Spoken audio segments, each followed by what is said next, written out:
This week, the US government officially charged Huawei with bank fraud and illegally doing business with Iran in violation of US sanctions. What this means is that 5G just became the latest battlefield in an escalating technology trade war.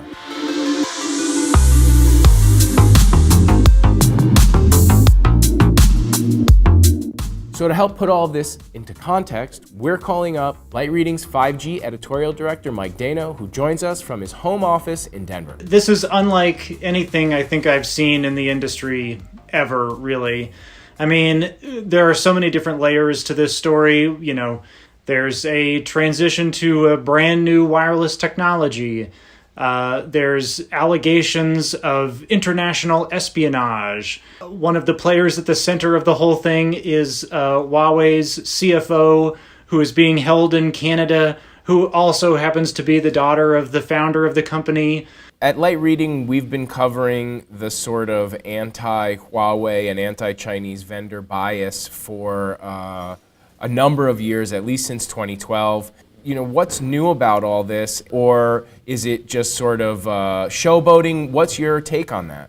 Yeah.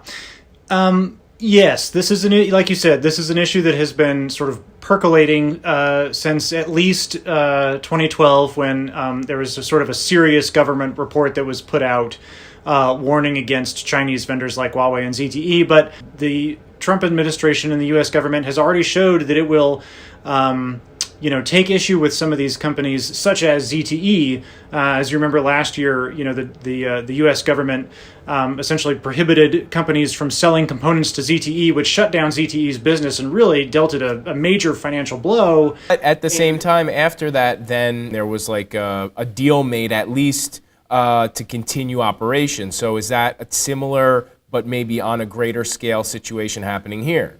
Yeah, exactly. I think that because of what happened with ZTE, the same situation could potentially come up with Huawei. I think that's sort of one of the possible, developments that we could see down the road. And that's why I say we may well talk about a situation where components would be withheld from Huawei. And certainly Huawei is already starting to feel serious heat from it, because the U.S. government is reaching out to some of its relations with other countries, and they are starting to ban the purchase of Huawei equipment in those other countries. So it's no longer an issue for Huawei just in the U.S. alone. It's really hard to say how this will play out and really what the best scenario is. You wrote two interesting other stories this week, and I wanted to get to those. You talked about how much AT&T is now spending on their 5G marketing, especially after they've been the first ones to come out and say, we're offering 5G. They added the 5GE icon to their phones. I think that the new development is that move has trickled down into AT&T's marketing department. At the beginning of this month, they launched a new ad campaign that talks about,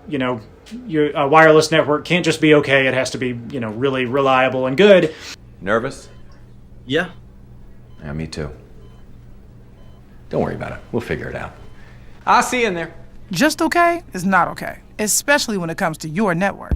And the story this week was that AT&T dramatically increased their marketing spending compared to last year and compared to December. Right, if I remember correctly, something like 3 or 4 times the... Oh yeah, it was huge. The last thing I wanted to ask you about, and this is an example finally of something I would call 5G for real. There's a hospital in Chicago that is installing a 5G network, but it's not necessarily for the reason you would think. Can you tell us more about that? AT&T, during CES, actually announced a deal with a hospital in Chicago, the Rush Medical Center, and basically it was a deal to install 5G into some of the buildings in that campus in Chicago.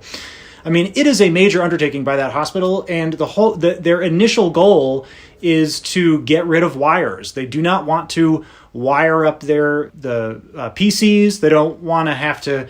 They don't want to have their phones that the physicians carry around working on LTE. They want all that stuff to work on 5G.